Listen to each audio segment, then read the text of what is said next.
1987, Ron Zweig was in the market to buy a house. Walt Carer had his house up for sale and was being told by his real estate agent that his partially built O-gauge layout would have to be torn down. Fortunately, Ron and Walt met.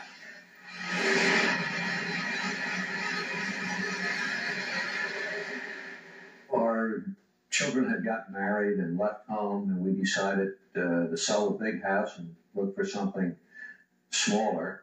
And we spent a while house hunting, not finding anything. And one day we came upon a house that was just going on the market, and my wife and I went in to take a look. And the lady of the house showed my wife the upstairs while her husband said, "I want to show you something downstairs." So I went downstairs, and there was the beginning of a great layout. 35 years ago, a similar thing happened to Ron. He had completed the bench work for an HO layout, but before he could finish, he had to move. When he saw Walt's layout, he smiled and thought how life has a nice way of evening things out. So I came upstairs and told my wife we ought to buy the house. She said, "But you haven't seen it." I said, "Well, I've seen enough." And she liked the upstairs, and we made a deal. For Ron, this was an ideal situation. The part of layout building Ron liked least, the bench work, had already been masterfully done. And the part of layout building Ron liked best, creating scenery and building structures, had not been started. And Ron found more than a layout. He found a new friend. Walt eventually bought a house about a mile away. And every Tuesday night, Walter comes over and helps me work on the layout. And he claims he has the best of both worlds. His layout is continuing, and yet he doesn't have to do all the work. It took Walter 5 years to install the room lighting, do the bench work, lay the track, and build the mountain. But there was no scenery, no buildings, no accessories. One of the first things we did was replace the switches and then begin wiring it and doing what I like best, I guess, is the scenery and the structures of the layout. And I've been working on it now for almost 4 years. And it's never finished.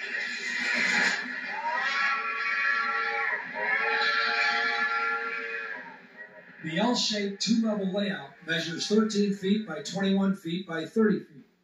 It is housed in a beautifully decorated room on the lower level of the Zweig's ranch-style home in Wayne, New Jersey, about 20 miles from Manhattan.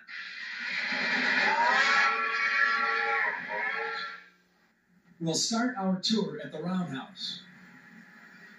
The Roundhouse is a Corber kit. Soothed smoke units, the same units used in Williams and Weaver steamers, produce the smoke. The turntable is a 105 scale-foot diamond structure kit. The power feed comes in through the top rotating bracket, just like on real turntables.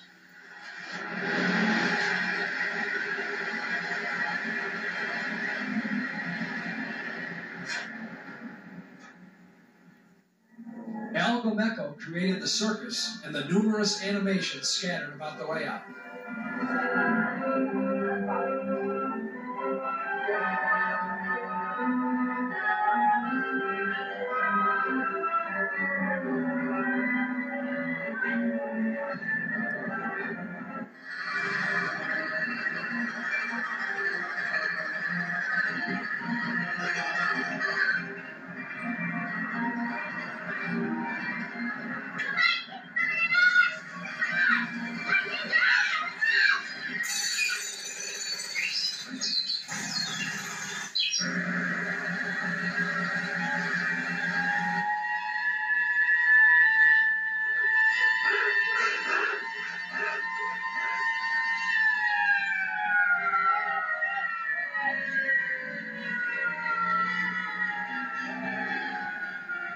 A Lionel 785 Hudson pulls a line of finely detailed scale circus cars made by Dave Reichart of Wilmington, Delaware. Ron replaced the scale trucks and couplers with Lionel trucks and couplers.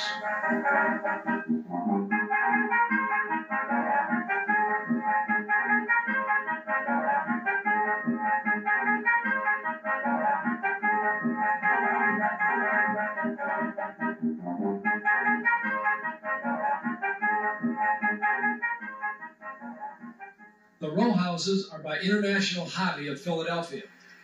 There's a park in front of the row houses surrounded by a trolley line. The 3 Bowser trolleys are controlled by relays and take the folks from the neighborhood to the downtown shopping area located at the other end of the line. It's the 50s, before shopping malls, and the downtown business district is alive with activity. There's the first comical bank, Harry Moveall the barber, an outdoor cafe, a man getting his shoes shined, and another hailing a taxi. For the swells, there's the Swank Club Royale Hotel, scratch-built by Ron and featuring fine detail right down to draperies in the windows. The other buildings are scratch-built using Corber fronts. A 115 Lionel City Station, reminiscent of the Pennsylvania Railroad station in Newark, and 8 156 station platforms make up the passenger area on the lower level. 4 156 station platforms take care of the passengers on the upper level. The illuminated headlights and blinking turn signals add a nice touch of realism to the traffic scenes. The headlights are grain of wheat bulbs, and the blinking effect is achieved by installing an electronic circuit.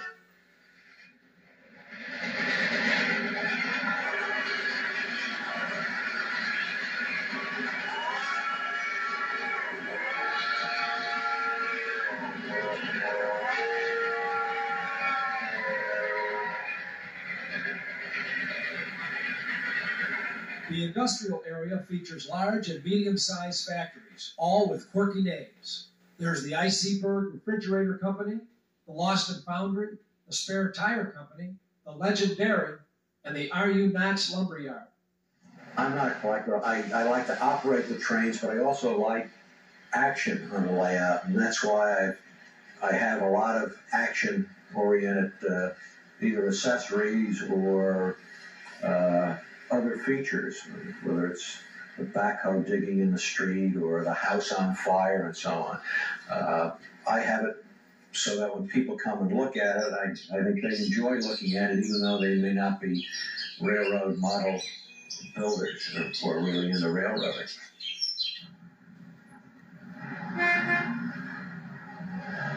It's a fun layout, and there are a lot of hidden things on it. And people sometimes look at the layout 2 or 3 times before, and they're always discovering things on it that they missed the first time around, which is the fun.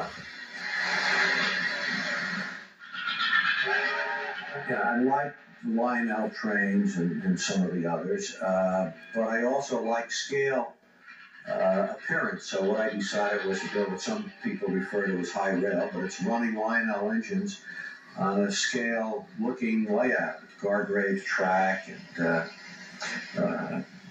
scale-type scenery, scale-type structures. And trying to blend them. I'm trying to blend Lionel scenery, or Lionel accessories, rather, into scale scenery, which I think we've done fairly successfully.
Ron grew up in Scranton, Pennsylvania.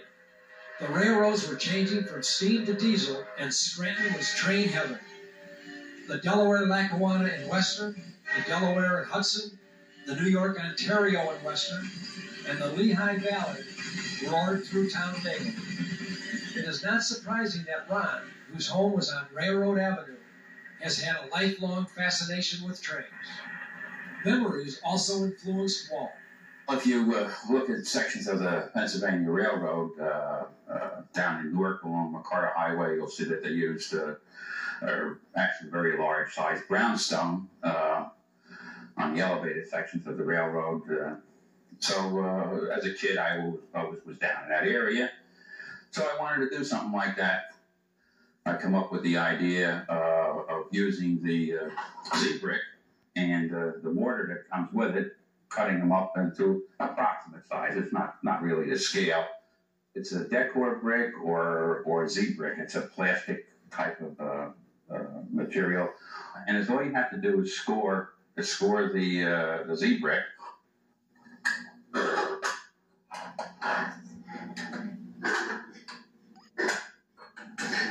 Just to give you an idea.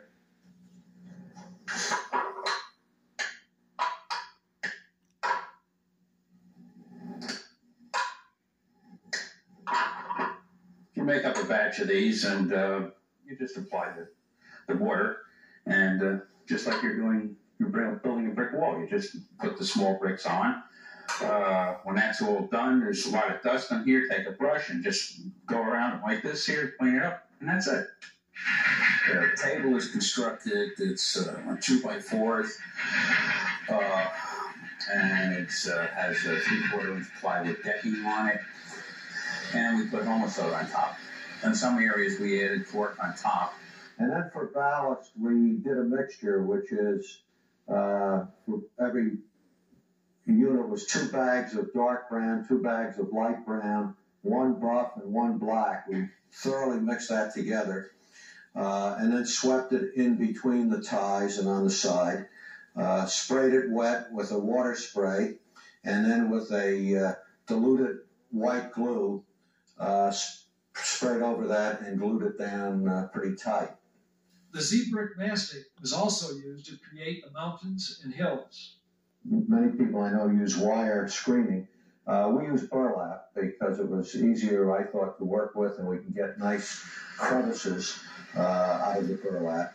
After the burlap is on, we put varnish on it to stiffen it, and then just slap this Z-brick material on, put a base coat on, and then later a little bit more water soluble, and got features such as ridges in the material. We used it to place real rock while the Z-brick was wet. These are all real rock pieces. And one of the major advantages over things like plaster is it doesn't chip. And not only that, but it's flexible.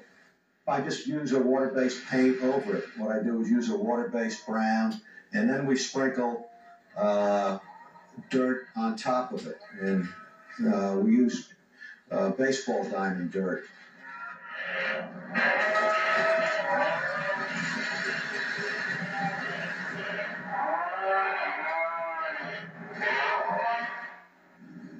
The upper level has 2 mains, both powered by overhead wiring. The lower level has 3 mains, all with sidings. 4 of the 5 loops are controlled by 24-volt relays. Relays also operate the crossing gates. 3 ZWs power the 5 mains and the trolley line. A Lionel Z transformer powers the turntable, streetlights, and crossing gates. This bank of 6 relays controls the 3 trolleys. These 2 banks control 4 of the 5 main lines. So on the 4 main lines, we can run 8 trains automatically. Or even if you're only running 1 train on a loop, with the train control, if you drop a car off, the train will automatically stop before you have a crash. Underneath we have a Z and 2 KW transformers that power things like the turntable, the relays themselves, the switches, and the accessories. All the wires are color coded. Don't do it any other way because you always have a problem here and there. If it's not color coded, you can spend 2 weeks trying to track down the short. 2 Roanoke sound systems provide effects for the circus and the passenger stations. Now we're putting on back one. Route lights are on rheostats, and the light switches control the lighting effects. The double crossover switch was made using Ross custom switches. We can run the GG1 from the inner loop to the outer loop, and we can run the MUs from the inner loop to the outer loop in the opposite direction. It's an insulated double crossing. Not only are the rails insulated, but the catenary on top is insulated from each other line. It's a rather complicated double crossing switch. The silver toggle switches on the track diagram operate the switches, and the black toggle switches operate the control blocks. I run everything from some post-war pieces to all the newer things, the new scale Hudson, the MUs. I like to run, obviously, now a lot of overhead electric rectifiers and so on because we have the catenary system up. Zweig likes to operate other engines, too.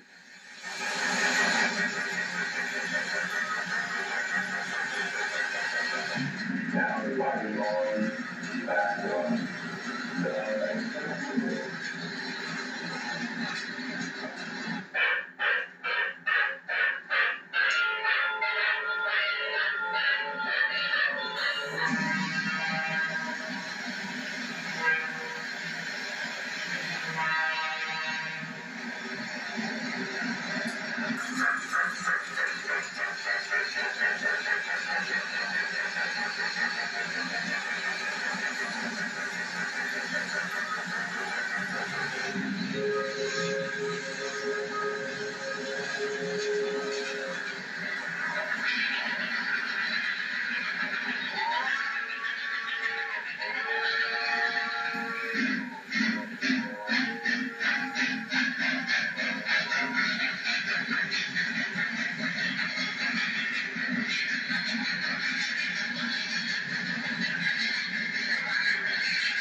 Ron Zweig, with help from friends, has created a fine, high-rail, scale detail layout.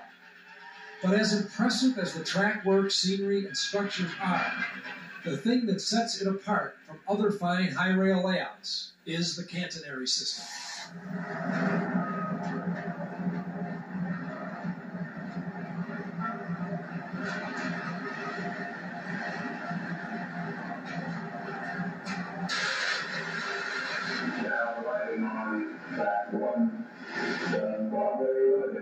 Bob Lebessi has been a member of the New York Society of Model Engineers, the oldest model railroad club in the country, since he was 15. Bob designs layouts, both toy and scale, repairs trains, and is an expert on wiring, switches, and track work. Bob, along with Walt, who also has an engineering background, and Ron, worked together to come up with an effective, close to scale, prototypically operating catenary system. We designed a catenary system following the Pennsylvania Railroad catenary. And it was a lot of fun. It was an adventure finding the parts, designing it, finding people who could mill some of the brass. In a catenary system, the pantograph replaces the roller pickups on the engine, and the overhead wire replaces the middle rail of the track. For this to work, the overhead wire has to be supported, it has to maintain its position around curves, remain taut, and be insulated. Achieving all this is not easy. That's why you don't see many catenary systems. Let's talk about the track support poles first. The vertical support poles are solid quarter-inch brass threaded at one end and screwed into the layout. The same quarter-inch brass plus a threaded brass rod are used for horizontal supports.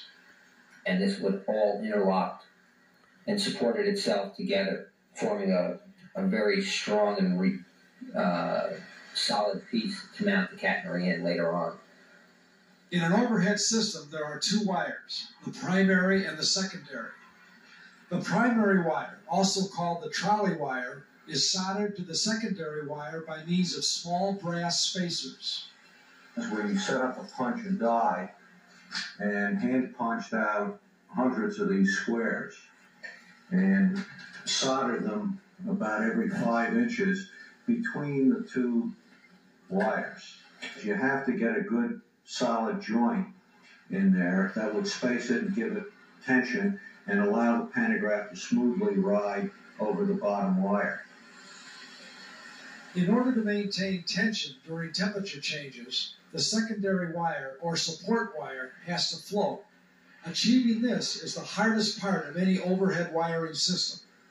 We achieved this by making our hanger bracket out of a piece of tempered or half-tempered brass rod and then bending it and then soldering the end point with a silver solder and coming in and drilling a hole in slightly oversized the wire diameter where the wire could float through it.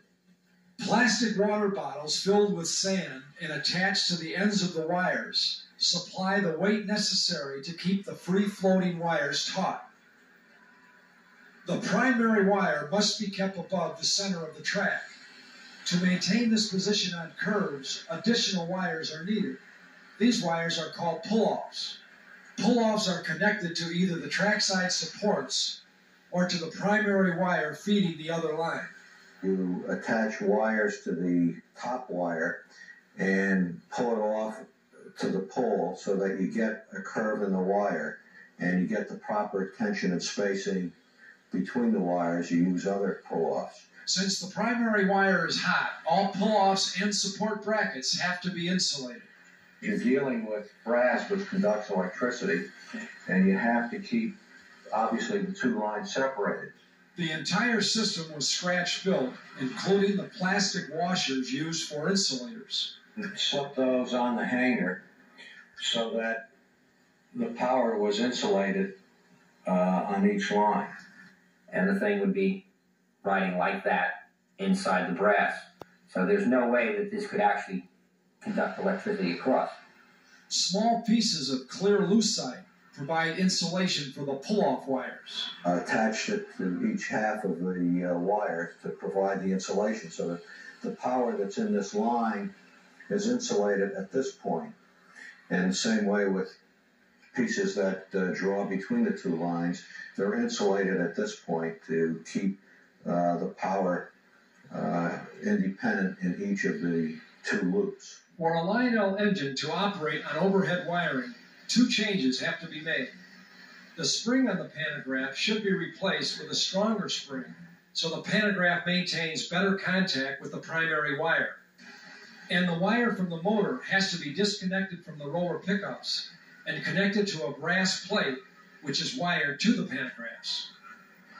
But, it took us a while to do it, but I think of all the features on the layout, I love the catenary the best.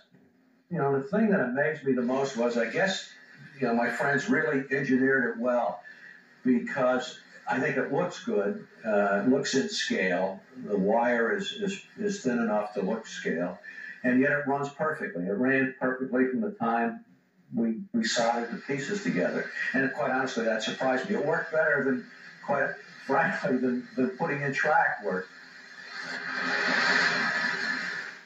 We're not going to duplicate this in my lifetime or anything else. This is Ron's masterpiece. The dictionary defines masterpiece as a work done with extraordinary skill and exceptional artistic achievement. Masterpiece, a good word to describe Ron Zweig's layout. It just shows what hard work and talent can accomplish. And to think it was almost all torn down.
It's showtime.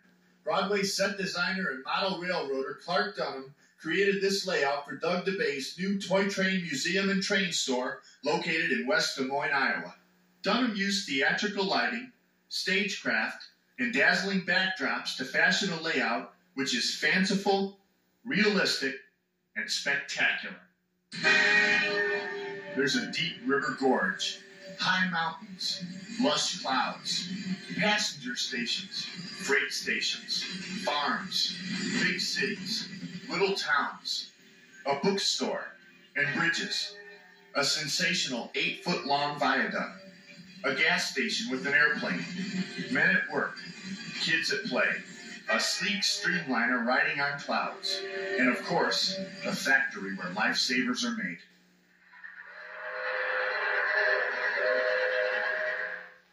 Dunham's model world is semi-real and semi-fantasy. Often the two blend. I had this experience as a kid at the 1939 World's Fair of seeing huge trains passing over high bridges, only years later to remember that it was me as a kid looking up at O-scale trains. And I have tried to incorporate that feeling in all the layouts I've done that will be seen by lots of kids. In designing the layout, Dunham's first step is to arrive at the basic idea. What does the person viewing a model train think he or she sees? And I think that he or she sees what they saw in the catalogs that we as kids all looked at and yearned for. The backdrop suggests an Art Deco style of art, similar to the 1930 Lionel catalog cover. Taking items from the Lionel catalog, the Lionel factory, the Hellgate Bridge, and putting them into a fantasy landscape, which is behind a series of buildings which are clearly not real buildings, but which carry out that semi-real, semi-fantasy world that these trains fit into. The entire idea, in my mind, is to be playful, to bring only the good memories back, and to retain that child and young adult in all of us that is always there, which sometimes hides from us more than we would like it to. But basically, I guess the idea is to promote joy, and I think that's the right thing to do. It's what we need more of in our lives. The layout measures 20 by 40 feet. A protective railing extending 3 feet surrounds the layout. Angles interrupt the rectangle shape to allow a variety of views. There are 4 levels starting at 24 inches off the ground and stepping up in approximate 6-inch increments to 4 feet 6 inches at the mountain area. The 2 bottom levels are simple loops. The O-Gauge Santa Fe operates on the lowest level, and an American Flyer Missouri Pacific on the next step up. Each make 2 station stops.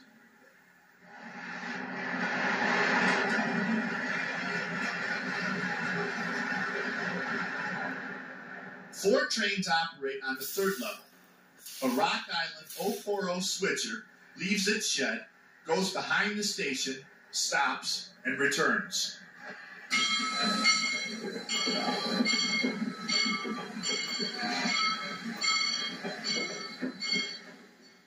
Two 2-car sets of Bud and MU cars share a loop. They alternate between waiting at the turnout and making the rounds, which includes a stop at the commuter station.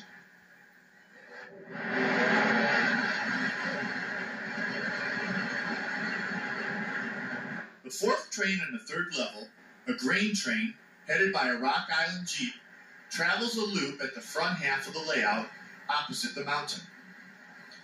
Appropriately, the grain train makes stops at the grain silos. The top level has 2 mainline loops, 1 passenger and 1 freight. A Great Northern F3 diesel and a Wabash 462 steamer operate on the passenger loop. 2 freights, one headed by a Southern Pacific switcher and another by a Chicago and Northwestern Jeep occupy the freight loops. There are 4 main levels, but that 4th level actually represents 3 levels. The main upper level of the layout is a triple figure 8. And each time it crosses itself above itself.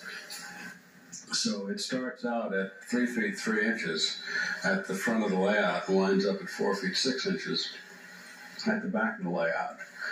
The bottom 2 levels, those most likely to be viewed by little people, are the most fanciful.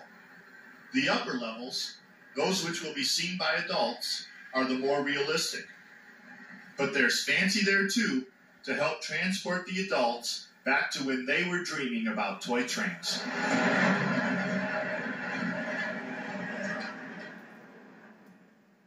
We use a current sensing system developed by Dali Electronics, so that when a section of track, which we've isolated, feels the passage of current through a motor, of the locomotive obviously, it will send a command to a relay, which will then command another relay to do one of a series of things. It could be stop the train, period. It could be stop the train and set off a timer, which when the timer runs out will start the train again. That's a station stop. Or it can do a series of very sophisticated combinations of those things, including throwing turnouts, as on the donut section over here, where we dispatch alternately one train into the loop after the other. I know it sounds complicated, but we try to keep it simple by using the same combination of devices to do all these things. So it's really only a very few devices used differently.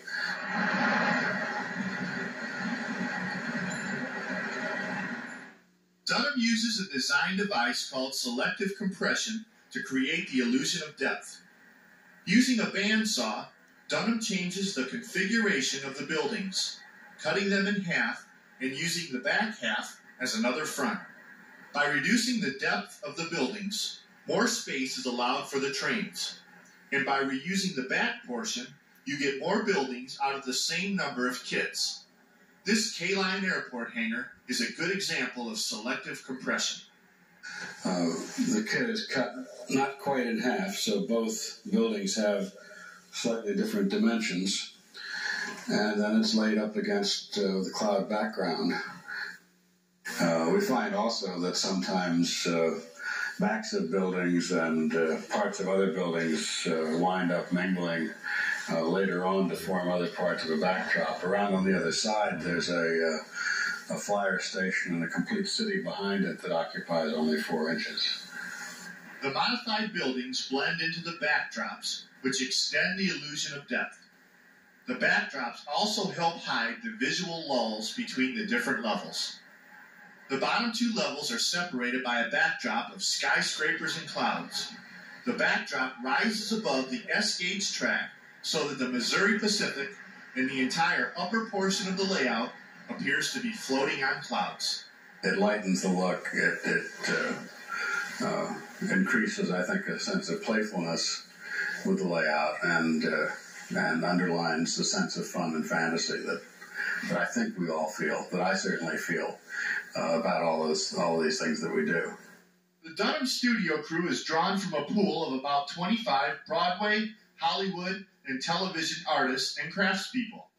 For example, artist Randy Angelicola, who painted the backdrop for Doug's layout and displays, recently worked on the hit movie about girls' baseball, A League of Their Own, starring Madonna and Gina Davis. On the lower levels, AstroTurf is used as roadbed. AstroTurf is also cut in the shape of a tree line and painted. Hecky brand foam trees are added along with ground foam. It gives you a kind of, again, a semi-real sort of fantasy, very pretty background to display the trains. Dunham relied heavily on his Broadway experience to light the layout. 50 and 75-watt tungsten halogen lamps, called capsy lights, are used in custom-built track light fixtures. Capsy lights of various types, spots, floods, medium floods with different colored glass filters are deployed at different angles. By balancing light colors and dark colors and cool colors and warm colors, creating halo effects with downlight and bringing out dimension by using a cool color from one side and a warm color from the other. What you see is state-of-the-art lighting for model train layouts. A variety of structures are scattered about the layout. Most have been modified. All have been painted professionally by Dunham's staff. Expert painting makes a big difference. The suburban subdivision behind me here is done exclusively with plastic fill and K-line kits out of the box. The only change between the normal result of the kit and what you see here is careful painting and careful assembly and the way they're fitted into a landscape. They're terraced as a subdivision might be. Realistically, they're terraced that way because you get a greater feeling of depth than accessorized with trees and with readily available scenic materials. We try to use materials that every hobbyist can use and should use. We do that because, especially on those layouts to be seen by the public, where it can, in a sense, be a teaching tool to bring people into the hobby, where you can see things and say, yeah, I can do that.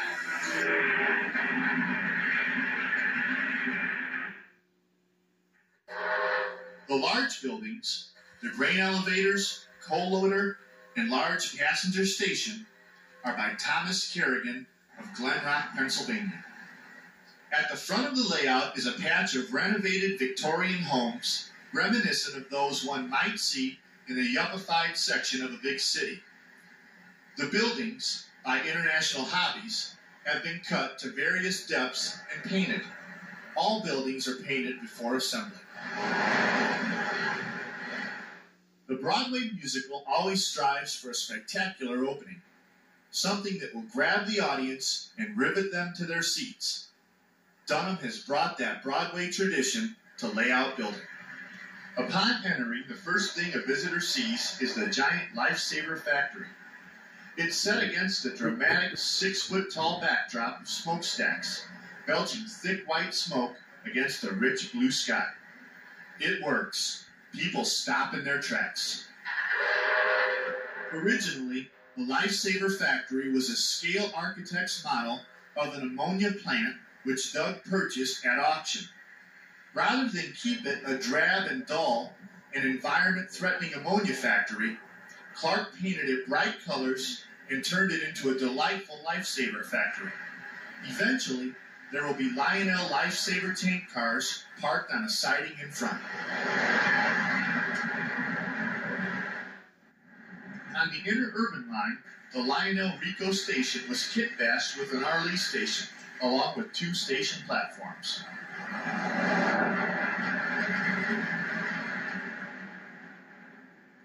The large station on the American Flyer Loop is 3 plastic-built kits cut in half and painted cream and red.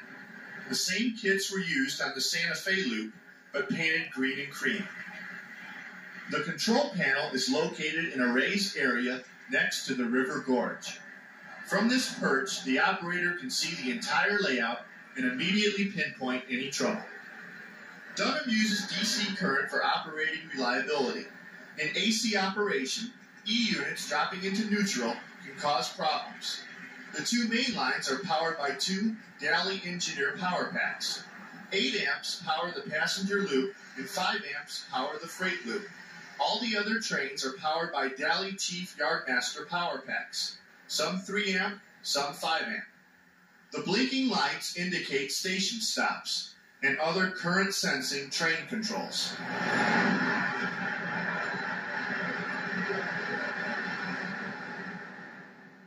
Dunham felt strongly the layout should have a Midwestern feel since it was in Des Moines.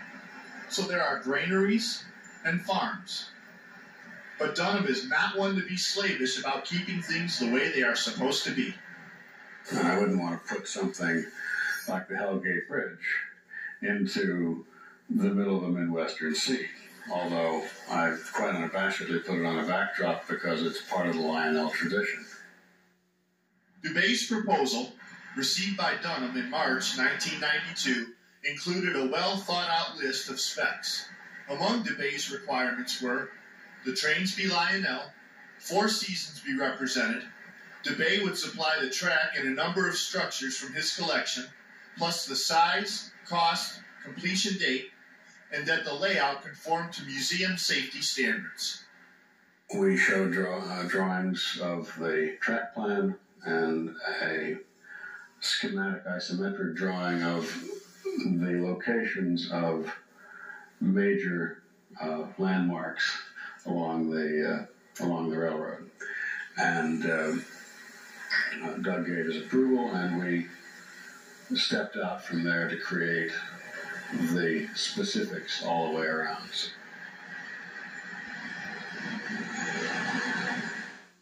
The layout was made entirely at Dunham Studios, located in Pottersville, in upstate New York, about 4 hours from Broadway.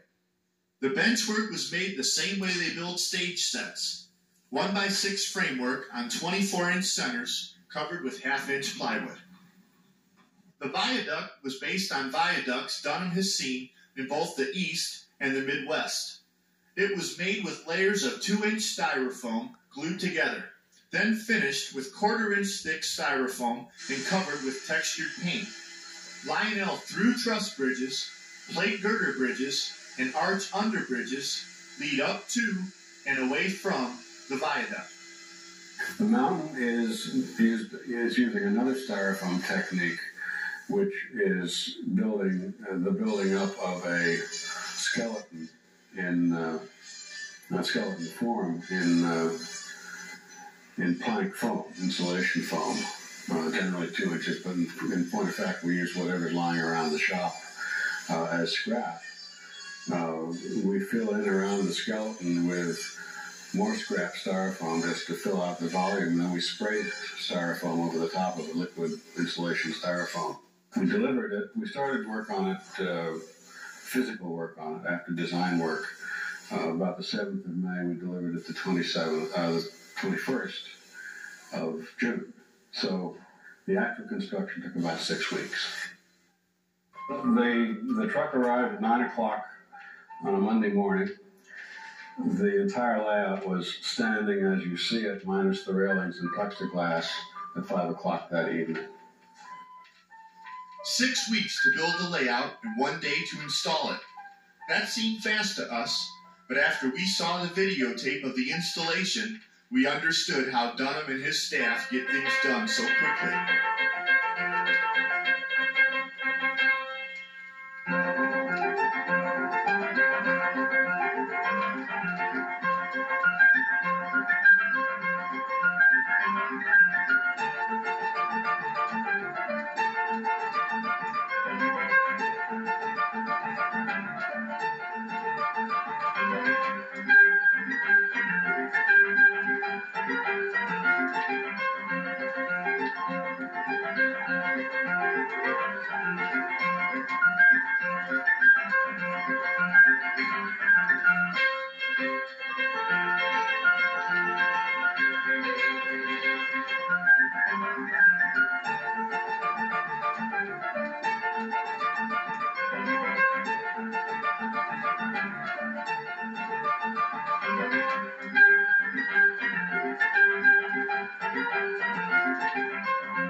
Clarke Dunham, 56, has been a model railroader ever since he can remember. He started his dramatic career as an actor in 1956.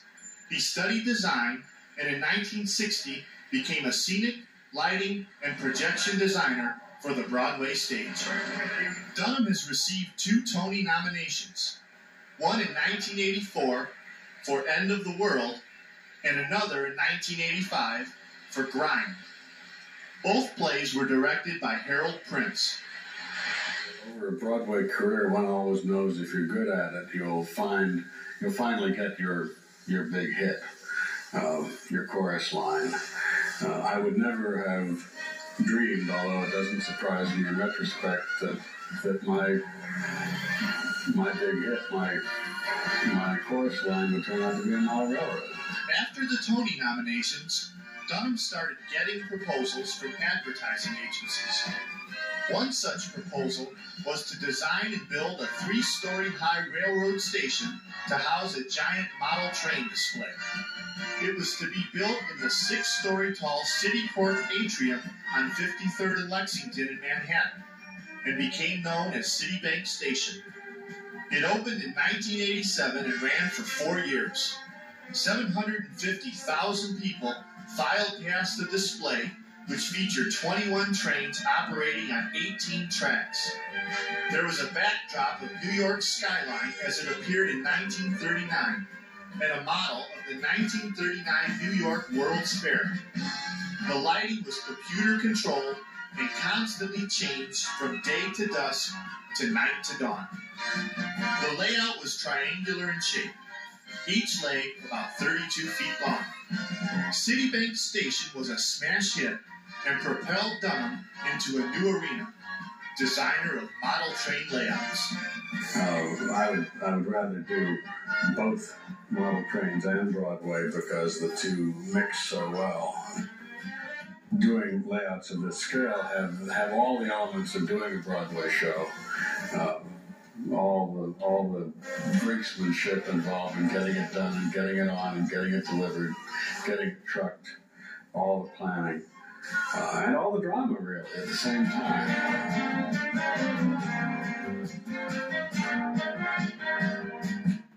Doug DuBay's new museum, train store, and layout is housed in a new building designed to look like an old train station.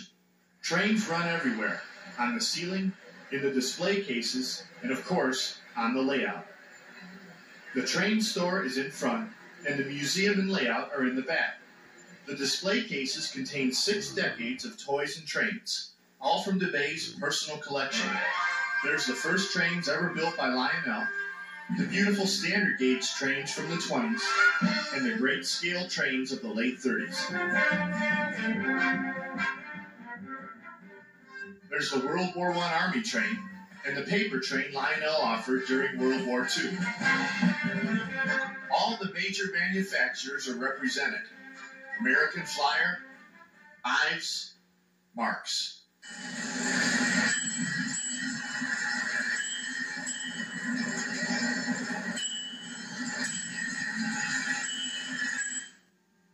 Even the Lionel race cars, the Lionel boats, and stove, chemistry sets, and a Rector Hudson. Over 250 feet of exhibits filled with sturdy and colorful toys. Toys which make older folks smile warmly like they do when they see old friends. And toys which leave the kids awestruck because they just never knew great toys like these ever existed.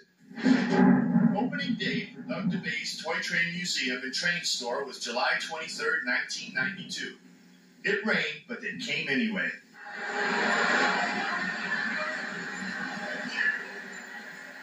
If Doug DuBay's new museum were a Broadway show, it would have received rave reviews. The people loved it. Clarke Dunham has combined his two great loves, the Broadway stage and toy trains, to create a layout which evokes memories and images of a time when all a kid dreamed about was building the biggest and the best toy train layout in the world. And maybe, just maybe, this is it.